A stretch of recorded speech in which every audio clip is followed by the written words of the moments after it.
मेरा नाम पूर्व सैनिक जयप्रकाश चतुर्वेदी है और मेरे संज्ञान में दिल्ली में एक मामला आया है जो नजुल की ज़मीन है, जिसपे नितिन अग्रवाल और सुनील कंकड़ मिलकर के दोनों पार्टनर हैं। सुनील कंकड़ पूर्व काउंसलर रहे हैं और नितिन अग्रवाल ने मिल करके नजुल की ज़मीन को अवैध रूप से डीडीए के अधिकारियों कर्मचारियों से मिल करके इसको अपने जो है अपनी प्रॉपर्टी बना लिए है फर्जी तरीके से, जिस पे जो इस खसरा नंबर है 521, 522, 523, इसकी लीज जो समाप्त हो गई थी 1981 में। अगर दोबारा लीज पे तो दी जा सकती थी, लेकिन किसी के नाम से रजिस्ट्री बैनामा इस तरह का नहीं। तो दिल्ली की एमसीडी, डीडीए और दिल्ली के चाहे आम आदमी पार्टी के नेता हों या इसके बीजेपी के, ये सब सहयोग करके और इस पे अवैध रूप से कब्जा करके जो दलित हैं, जहाँ पे दलित लोग रहते हैं, मोहल्ला है, तमाम तरह का है, उनको उजाड़ने की एक गहरी साजिश हो रही है।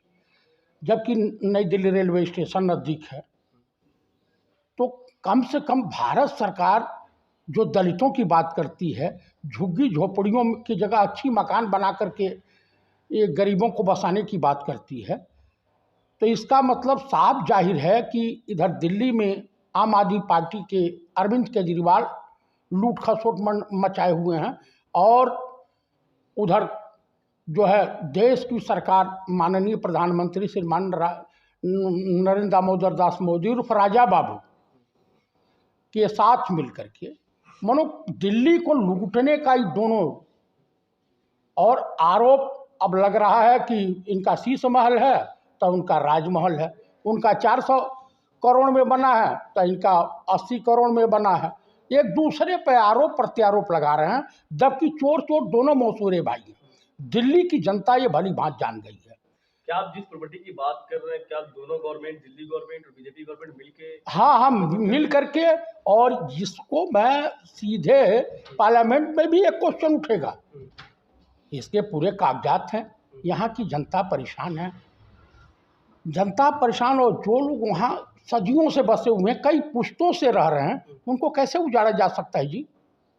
नजुल की ज़मीन को कोई बेच नहीं सकता है, इसकी रजिस्ट्री नहीं हो सकती है, क्योंकि पहाड़गंज एरिया में लगभग 5-6 हज़ार होटल हैं। तो ये कॉमर्शियल आप कैसे कर दे रहे हैं? नहीं हो सकता है। तो यहाँ पे एकदम गिद्ध निगाह बैठाई ये भ्रष्टाचारी, चाहे बीजेपी के लोगों का सहयोग, उसके ऊपर नितिन अग्रवाल के ऊपर किसी न किसी ताकतवर नेता का हाथ है।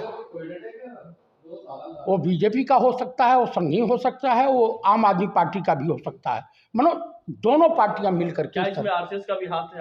हाँ, आरएसएस का हाथ न रहे तो इतनी जहमत कौन? भारत सरकार के नाक के नीचे इस तरह का हो रहा है, पार्लियामेंट ही करीब में है 2 किलोमीटर पे, तो कम से कम इसे सरकार देखे और इस करप्शन को रोके। हालांकि नोटिस हुई है हाई कोर्ट के तरफ से डीडीए को, अब लीपा पोती पे डीडीए के कर्मचारी अधिकारी लगे हुए हैं, लेकिन जब ये पार्लियामेंट में क्वेश्चन उठेगा तो देश के माननीय प्रधानमंत्री क्या जवाब देंगे, गृह मंत्री क्या जवाब देंगे? आप मुझे बताइए, जब 100 करोड़ के घोटाले में दिल्ली के मुख्यमंत्री अरविंद केजरीवाल को जेल भेजा जा सकता है, तो यहाँ तो कम से कम 10 हज़ार करोड़ का घोटाला है, इसमें क्या किया जा सकता है?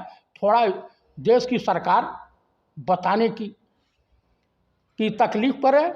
माननीय प्रधानमंत्री से ये जनता और हम लोगों का सवाल है कि आप तो कह के आए थे कि ना खाऊंगा ना खाने दूंगा। ठीक है, जो कंपनियों पे आप लोग आरोप लगा रहे हैं लगातार, क्या वो बड़ी बड़ी कंपनियां सरकार की प्रशासन के लोगों से मिलके सेटिंग करके जमीनों को अपने अंदर के लिए प्रॉपर्टी?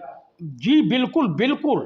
81 में लीज खत्म हो गई थी और 81 की लीज खत्म होने के बाद एकदम से रजिस्ट्रार के यहाँ इनके डॉक्यूमेंट्स हो गए। डीडीए में आरटीआई लगाई थी, आरडब्ल्यू के प्रधान बैठे हैं, डीडीए ने जवाब दिया कि हमने कोई एनओसी ही नहीं दी।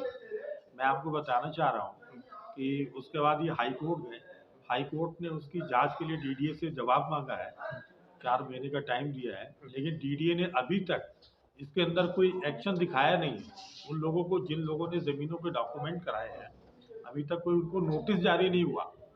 आपको बताना चाह रहा हूँ, अभी सुप्रीम कोर्ट ने जो है एक मसला मध्य प्रदेश का ऐसे नजूल की जमीन का था, उसके ऊपर सुप्रीम कोर्ट की गाइडलाइन के बाद उन पर FIR वगैरह हुई है, मुकदमा दर्ज हुआ। नजूल की जमीन सरकारी जमीन है, लीज बढ़ाई जा सकती है, पर यहाँ तो लीज बढ़ाने का सवाल ही नहीं है। तो लीज खत्म हो चुकी सन 83 के अंदर, उसके बाद ये डॉक्यूमेंट हो रहे हैं।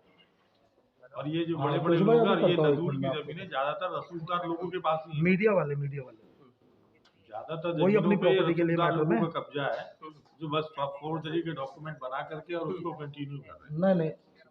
नहीं लेकिन 2 सवाल मिनट उठ रहा है कि लगातार इस तरह की घोटाले हो रही है, जबकि लोग कहते हैं कि 100 करोड़ घोटाले में केजरीवाल जेल जा सकते हैं। इतने बड़े घोटाले और वो भी दिल्ली ये भी जेल जाएंगे। ये मामला पार्लियामेंट में भी उठेगा, सेशन आ रहा है पार्लियामेंट का, इसमें क्वेश्चन हुआ इसमें, और डीडीए को दिया है अभी हाई कोर्ट ने। देखते हैं डीडीए क्या जवाब देता है इसके अंदर। नजूल की जमीन का मालिक डीडीए है, पहले दिल्ली इम्प्रूवमेंट ट्रस्ट था, उसके बाद ये डीडीए को ट्रांसफर हुआ। डीडीए कहता है हमने किसी को लीज रिन्यू की नहीं है, हमने किसी को एनओसी दी नहीं है। तो ये रजिस्ट्रार ऑफ के यहाँ डॉक्यूमेंट कैसे होगा इसके? और उस डॉक्यूमेंट को चूंकि यहाँ के लोग गरीब छोटे तबके के लोग हैं, उनको मालूम नहीं है, उन्हें उठा करके इविक्शन करा लिया अपने आप को मालिक बता करके। बिल्कुल सामने खुली 420 चीटिंग हो रही है। सामने नई दिल्ली का इतना बड़ा प्रोजेक्ट आ रहा है, उसके सामने नजूल की सरकारी जमीनें, सरकार जमीन ढूंढ रही है, और ये पता लगा जमीनों पे अपना कारोबार बना लिया है।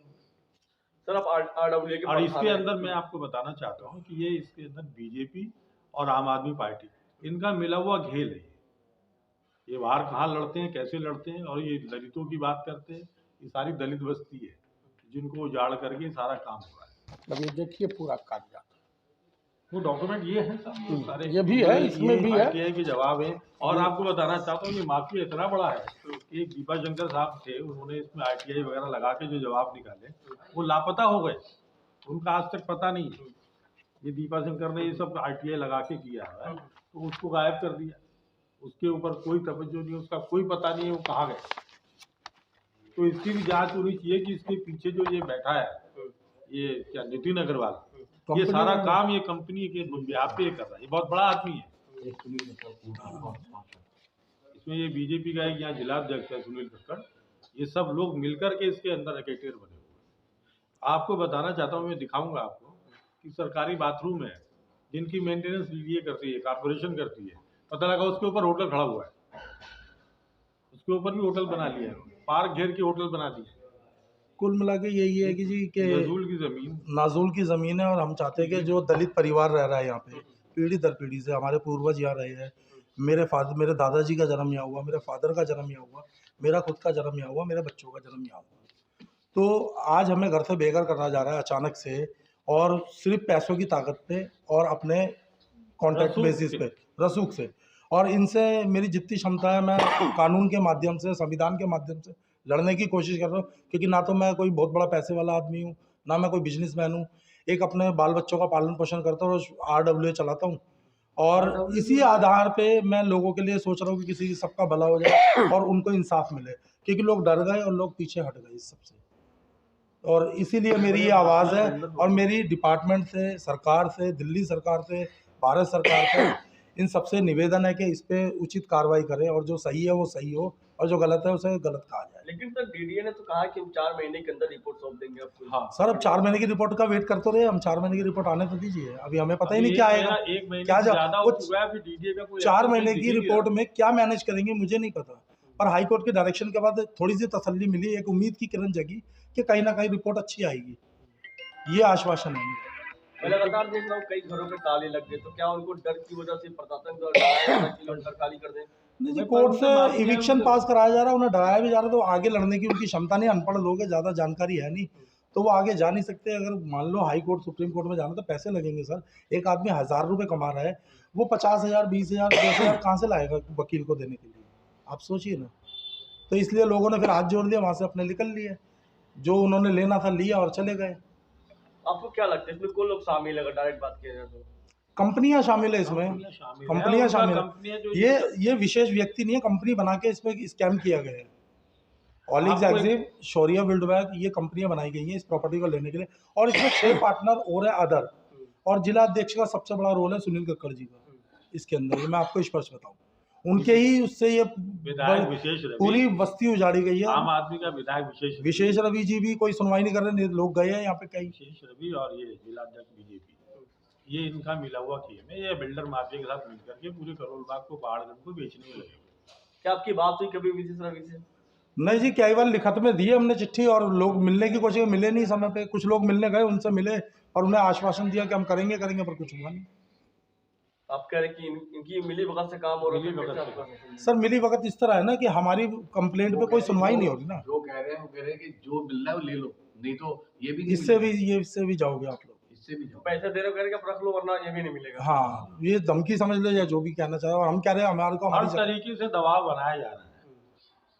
तो आप क्या कहना चाहते हैं आगे के लिए? आगे क्या लड़ाई लड़ रहे हैं? हमने डीडीए में हाईकोर्ट ने ऑर्डर किया हुआ है, अब उसकी रिपोर्ट का इंतजार कर रहे हैं हम लोग। उसके बाद आगे अगर हमें पार्लियामेंट में भी उठाएंगे, सुप्रीम कोर्ट का न्याय का तो दरवाजा हम खटखटाएंगे जी, जहाँ तक जाना पड़ेगा।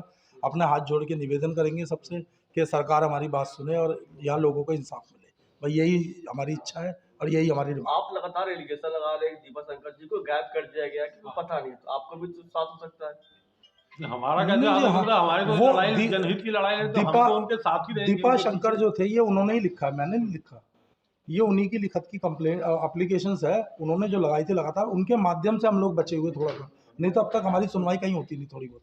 जो ये प्रॉपर्टी फ्री होल्ड नहीं हो पाई आज तक, यही कारण है दीपा शंकर जी। इन्होंने तो हमारे को सपोर्ट करा है, दलित परिवार को सपोर्ट करा है और बहुत हद तक मदद की है इन्होंने। पर अगर उस समय में 2012 में अगर सुनवाई हो जाती इन रिपोर्टों पे, तो आप देखते कि इसमें क्या हुआ। ये डिपार्टमेंट्स की लिस्ट दिखाना चाहूँगा मैं आपको। इतने डिपार्टमेंट्सों में एप्लीकेशन दी है, ये देखिए, और ये डेट के साथ टाइम के साथ है, पर कोई उचित कार्रवाई ना। बस ये है कि इन्होंने कुछ समय के लिए डर की वजह से चुप रही है, पर 2022 में आने के बाद इन्होंने फिर से अपना स्कैम चालू करा जो ये चाहते थे, और उसमें अब ये सक्सेस भी रहे, क्योंकि लोग डर गए। और लोग डर के हमारे कुछ लोग मकान पर, अगर 250 से 300 परिवार रहता था यहाँ, अब मुश्किल से 80 या 90 परिवार बचा है। अब वो भी कल कहाँ जाएगा किसी को नहीं पता। और एक बस, मैं फिर कहना चाहूँगा, एक बसी बसाई बस्ती को उजाड़ा जा रहा है। ये कोई खंडर प्रॉपर्टी नहीं थी जो कोई भी ले ले और बना ले। इधर लोग रहते थे, परिवार अपना जीवन व्यतीत कर रहा था, बच्चों का भविष्य था, ये सारी चीज़ें थी इसमें। क्या इस दौरान आपने एलजी से मिलने की कोशिश किया? टाइम मांगा है, लेकिन वहाँ से भी नहीं। अभी देखो, ये अब रिपोर्ट आएगी, इस पर देखेंगे। देखिए एलजी जो है उदय भ्रष्ट है, वो कई ठो पेड़ पौधे कटवा डाला। अब सुप्रीम कोर्ट में मामला गया तो कहता है कि कुछ मुझे पता नहीं था। तो कुल मिला के दिल्ली गवर्नमेंट और एलजी वगैरह मिल करके इस तरह का काम घिनौना कुकृत कर रहे हैं। अब बताइए बीजेपी का वो कंकड़वा जो है मैंने इस तरह से कर रहा, तो कुल मिला करके इस पे न्याय होगा, पार्लियामेंट में कुछ नहीं।